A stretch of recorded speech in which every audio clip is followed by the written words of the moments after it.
தேவனுக்கு மகிமை உண்டாதாக. ஹெர்போக்கு இன்னொருத்தர் மருத்துவர். இன்னைக்கு இந்த உலகத்தில் இருக்கப்பட்ட ஏகப்பட்ட பேர் கிட்டத்தட்ட பார்த்தீங்கன்னா 75% மேல உள்ளவங்க வந்து சக்கரை நோயினால் பாதிக்கப்பட்டிருக்காங்க, நீரிழிவு நோயினால. சக்கரை வியாதி உள்ளவங்க சிலவங்க பார்த்தீங்க அப்படின்னா எக்ஸ்ட்ராடனரியான உடம்பு இருக்கும், அதிகப்படியான உடல் பருமன் இருக்கும். ஒரு பக்கம் பார்த்தீங்க அப்படின்னா மெலிந்து காணப்பட்ட தோட்டத்தில் இருக்கும். 80 கிலோ இருப்பவங்க பார்த்தீங்கன்னா படிப்படியா 75, 70, 65 கிலோலாம் வந்துருவாங்க. ஹைட்டுக்கு ஏற்ற வெயிட் இருக்கும். அவருக்கு சக்கரை வியாதி வந்ததுக்கு அப்புறம் பார்த்தீங்கன்னா வெயிட் லாஸ் ஆகிட்டே இருக்கும். சக்கரை வியாதி இருக்கும், அவருக்கு வந்ததுக்கு அப்புறம் பார்த்தீங்கன்னா வெயிட் கூடிக்கிட்டே இருக்கும். இந்த ரெண்டு பேருமே மனசுல என்ன மாதிரி என்னங்க வரும் அப்படின்னு கேட்டீங்க அப்படின்னா, என்னுடைய உடம்பு அதிகமாக வெயிட் ஆயிடுச்சு, வெயிட்டை குறைக்கணும்னு அவர் ஃபீல் பண்ணுவார். இவர் என்ன பண்ணுவார் அப்படின்னா, மெலிந்து போன என்னுடைய உடலை வந்து சரிவர உடம்பு பழைய உடம்புக்கு எனக்கு கொண்டு வரணும் அப்படிம்பாரு. ஆனால் ரெண்டு பேருமே முக்கியமான ஒரு விஷயத்துல வந்து ஒரு நேர்கோட்டில் இருப்பாங்க. என்னன்னா, சக்கரை வியாதி ரெண்டு பேருக்கும் பாதிக்கப்பட்டிருக்கும். சாப்பாட்டுக்கு முன்னால பின்னால பாத்தீங்க அப்படின்னா 80, 120 இருக்க வேண்டிய ஒரு விஷயங்கள் பாத்தீங்க அப்படின்னா 200 தாண்டி 300 வந்து 450 வர அளவுக்குலாம் ஆட்கள் இருக்காங்க. எங்கள்கிட்ட வரப்பட்ட எத்தனையோ நோயாளிகளுக்கு வந்து 450, 350, 375 இருந்துக்கு. இப்போ இதுல என்ன சிக்கல் கேட்டீங்க அப்படின்னா, சர்க்கரை வியாதி உள்ளவங்களுக்கு இந்த உடம்பு குறையதுக்கு காரணம் சர்க்கரையினுடைய அளவுகள் அதிகமா இருக்கு, அது மட்டும் இல்ல காரணம். சர்க்கரையுடைய அளவுகள் அதிகமாவதற்கு முன்னால அவங்க வந்து ஒரு மருத்துவரையோ அல்லது காமனா இப்பதான் எல்லாமே யூடியூப்ல வாயிலாகவும் நம்ம வந்து எல்லாமே டச் ஸ்டைல் இருக்கு, எல்லா விஷயத்திலும் எல்லாருமே பாக்குறாங்க இல்லையா?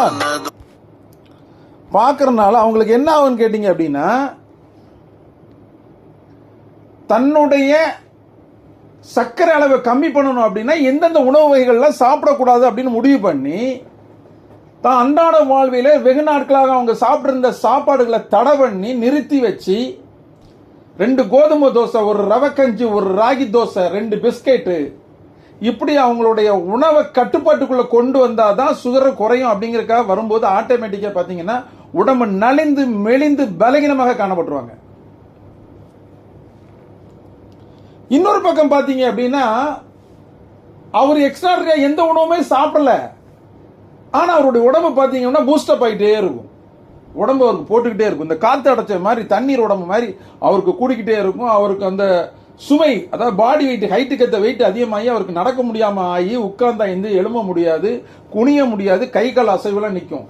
ஏற்கனவே சக்கரவாதிகள் வந்தோடனே நரம்பு நாணங்கள்ல வந்து ரத்த ஓட்டங்கள் சீராக போகாம கை கால் முடக்க முடியாம நடக்க முடியாம ஆகிறதுனால தான் சக்கரவாதி வந்தவங்களை தினசரி எக்ஸசைஸ் பண்ண சொல்றாங்க. தினசரி உடல் பயிற்சி கண்டிப்பாக நீரிழிவு நோயினால் பாதிக்கப்பட்ட ஆண்களும் பெண்களும் கண்டிப்பாக பண்ணி ஆகணும். ஒரு நாளைக்கு 1/2 மணி நேரம் குறைந்தது.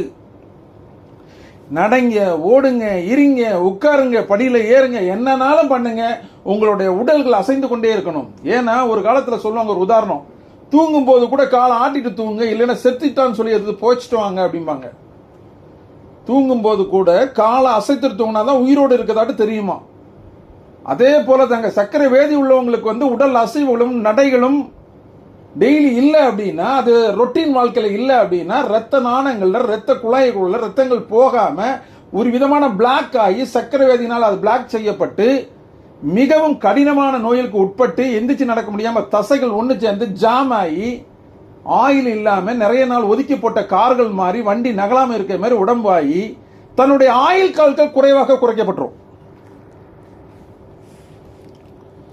இப்ப இதுக்கு என்ன பண்ணும் அப்படின்னு கேட்டீங்கன்னா, சர்க்கரை வியாதிக்கான மருந்துகளை சாப்பாட்டுக்கு முன்னால நம்ம எடுக்கிறதுக்கு கொடுத்துக்கிட்டு இருக்கோம். சாதாரண பச்சளைகள் கடவுளால் படைக்கப்பட்ட அதிநவீன மூலிகையினால் ரெடி பண்ண பவுடர்களை கேப்சலாவும் பவுடர்லாவும் கொடுக்கிறோம். அதை நீங்க உட்கொள்ளலாம்.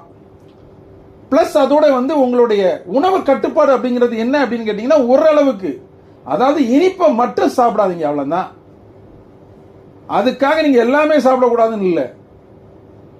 இனிப்பை சாப்பிடுறது, வெள்ளையா இருக்கப்பட்ட சாதனங்களை சாப்பிடுறத குறைக்கணும், பச்சையா இருக்க சாதனங்களை அதிகமா சாப்பிடணும். இப்ப நீங்க சுகரை பேலன்ஸ் பண்றதுக்காக உடல்ல நீங்க வந்து ஆகாரத்துல அதை பேலன்ஸ் பண்ணிட்டே வரும்போது, இப்ப நீங்க உடம்பு கூட்டுறதுக்கான எந்த மருந்துகள் எடுத்தாலும் உங்க உடம்பு கூடும், தேவையான சதிப்பிடிப்பு இருக்கும். உங்க உடம்புக்கு ஹைட்டுக்கு ஏற்ற வெயிட் கூடவும் செய்யாது, ஹைட்டுக்கு ஏற்ற வெயிட் குறையவும் செய்யாது, நீங்க நார்மலான இடத்துக்கு வந்துருவீங்க. இப்ப சர்க்கரை வியாதியை நீங்க அது ஒரு பொருட்டா எடுக்கக்கூடாது. சர்க்கரையை கரெக்ட் பண்றதுக்கு நீங்க எடுக்க முயற்சி முதல்ல பாத்தீங்கன்னா 50% எக்ஸசைஸ், 50% கட்டுப்பாடு. என்ன கட்டுப்பாடு? சிலதை குறைக்க சொன்னோம், சிலதை கூட்ட சொல்லியிருக்கோம். இதுவரைக்கும் கீரையை சாப்பிடாத எத்தனையோ ஜனங்கள் இருக்காங்க. கீரையை சாப்பிடுங்க, ஸ்வீட்டை குறைங்க, இனிப்பை மட்டும்தாங்க தவிர்க்க சொல்லியிருக்கு, வேற எதுவுமே தவிர்க்க சொல்லல. எல்லாமே சாப்பிடுங்க, எல்லா காய்கறியும் சாப்பிடுங்க, எல்லா நான்வெஜ்ஜும் சாப்பிடுங்க, தப்பே கிடையாது. ஏன் இந்த குழந்தைகளுக்கு கொடுக்கிற மாதிரி அளந்து சாப்பிட அளவுக்கு உங்க சாப்பாடை குறைக்கிறீங்களா? எதனால? சாப்பாடை குறைச்சா சக்கரை குறைன்னு உங்கள்கிட்ட சொன்னது யாரு? சாப்பாடை குறைச்சி சர்க்கரை குறைச்சிங்கன்னா உயிர் வாழ்றதுக்கு தேவையான ஆரோக்கியத்துக்கு தேவையான கலோரியை உங்க உடம்புல எப்படி கொண்டு வர முடியும்?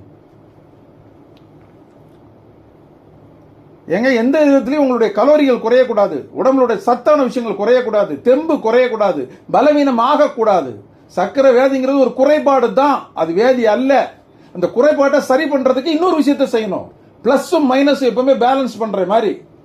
ஒரு இடத்துல பள்ளம் கிடக்குன்னா மண்ணை வாரி போட்டு அந்த பள்ளத்தை நிறுத்துறது இல்லையா?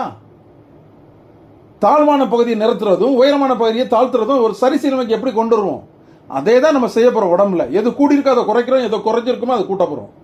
அதை செய்யணுமே தவிர ஏதோ ஒரு வியாதிக்காக நம்ம ரிஸ்க் எடுக்கிறோம் அப்படின்னு சொல்லி பலவீனமாகி வளர்க்கப்பட்டீங்க அப்படின்னா உங்களுக்கு வர கண் பார்வை குறைஞ்சிரும், காது மந்தமாயிரும், பேச்சு திறமை குறைஞ்சிரும், உடம்பு நடுநடுக்கத்தை ஏற்படுறோம், நடக்க முடியாது, இருக்க முடியாது, உட்கார முடியாது, இந்தியன் க்ளோசெட்ல கக்கூஸ் கூட போக முடியாம எத்தனை பேர் அவசரப்பட்டு இருக்காங்க, வெஸ்டர்ன் டாய்லெட்டை மாத்திக்கிட்டு இருக்காங்க.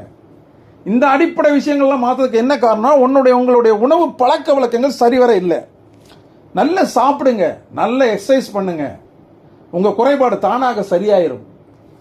எந்த வியாதியும் எதுக்கும் ஒரு இடைஞ்சல் இல்லை, அதை நல்லா தெரிஞ்சுங்க. உங்களுக்கு ஏன் மருந்துவங்க நிறைய பேர் பாத்தீங்கன்னா உடம்பு கூட்டுற மருந்து வாங்குற சார், ஆனா உடம்பு ஏன் சார் மெதுவாக கூடுது, ஒரு மாதத்துல 10 கிலோ கூடுன்னு சொன்னீங்க, கூடலன்னு கேட்பாங்க. ஏங்க உங்களுக்கு சர்க்கரை வியாதி இருக்கப்பட்டவங்க அதை சாப்பிட்றீங்க அப்படின்னா 10 கிலோ கூடனா முதல்ல சர்க்கரை வியாதி நீங்க கரெக்ட் பண்றதுக்கு நான் சொன்ன மாதிரி ப்ரொசீஜர் செய்திருக்கணும், எக்ஸசைஸ் பண்ணியிருக்கணும், சர்க்கரை வியாதிக்கான மருந்துகள் எடுத்திருக்கணும், அதை சரிவர கொண்டு வரணும், சராசரி மனுஷனுக்கான எல்லா விஷயங்களும் உங்க உடவுல வரணும். இந்த டைம்ல நீங்க உடம்பு கூட்டுற மருந்து சாப்பிடும்போது 100% உங்களுக்கு 10 கிலோ கூடிரும். தன்னுடைய இருக்க குறைபாடுகளை சரிவர செய்த பின்பு தான் எந்த ஒரு எக்ஸ்ட்ரா ஒரு விஷயத்தையும் உடம்புக்குள்ள கொண்டு போய் அதை சரி பண்ண முடியும். நான் எதுவுமே செய்ய மாட்டேன், எல்லா குறைபாடும் எனக்கு இருக்கணும், ஆனா நிறைவுகள் மட்டும் கரெக்டா இருக்கணும், சராசரி மனுஷனுக்கு எனக்கு ஒண்ணு போல இருக்கணும்னா எப்படி முடியும்? சராசரி மனுஷனுக்கு 9 மணிக்கு சாப்பிட்டாலும் தலை சுத்தாது, மத்தியானம் 2 மணிக்கு மேல சாப்பிட்டாலும் தலை சுத்தாது, இரவு சாப்பிடவே இல்லைனாலும் தலை சுத்தாது, நோன்பு இருப்பாரு, விரதம் இருப்பாரு, எல்லாம் பண்ணுவாரு. ஆனா சுகர் கம்ப்ளைண்ட் உள்ள ஒருத்தருக்கு 7 மணிக்கு பசிக்கும், மத்தியானம் 12:30 மணிக்கு பசிக்கும், இரவு 7 மணிக்கு பசிக்கும். இந்த நேரங்களில் நீங்க பசிக்கும் போது கண்டிப்பாக உணவு அருந்தானும். ஏதோ ஒரு நொறுக்கு தீனி அப்பப்போ சாப்பிடணும். வெள்ளரிக்காய் பெஞ்சு, பச்சை கேரட்,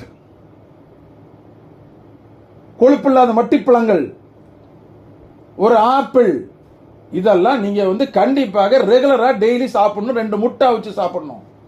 சக்கரை வியாதி உள்ளவங்க இது ரெகுலரா பண்ணணும். இதுக்கான காசுகள் எனக்கு இல்ல, சம்பாத்தியம் எனக்கு இல்ல, நான் கஷ்டப்படுறேன் அப்படிலாம் சொன்னா உங்க உடம்பை மெயின்டைன் பண்ண முடியாது.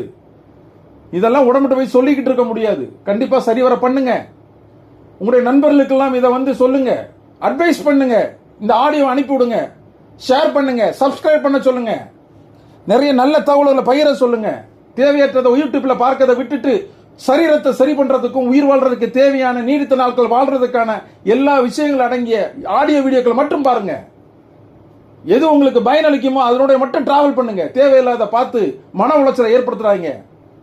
இந்த ஊர்ல உள்ள நல்லதை மட்டுமே பார்க்க இந்த கண்ணை யூஸ் பண்ணுங்க, கெட்டதெல்லாம் வேண்டாம். டெய்லி தினசரி அன்றாட வாழ்க்கையில எல்லாமே வேற மாதிரி நடந்துகிட்டு தான் இருக்கும். இந்த உலகத்துல எதுவுமே நமக்கு தேவை கிடையாது.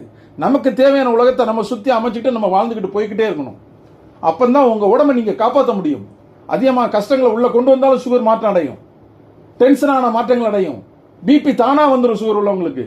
அதெல்லாத்தையும் கட்டுக்கோப்புல கொண்டு வரணும் அப்படின்னா முதல்ல உங்க கையில் உள்ள மொபைல் போன கட்டுக்கோப்புல வைங்க. தேவையில்லாம் பார்க்காதீங்க. அடுத்தவங்களுடைய கஷ்ட நஷ்டங்களை தலையிடாதீங்க. உங்க காதை அப்படியே வச்சுங்க, பூட்டி, கண்ணை பூட்டி வைங்க, வாயை பூட்டி வைங்க. தேவையானதுக்கு மட்டும் எல்லாத்தையுமே துறைங்க. உங்க கஷ்ட காலங்கள் எல்லாம் மாறும். மேலும் நல்ல ஒரு ஆடியோ வீடியோ சந்திப்போம். நன்றி, வணக்கம்.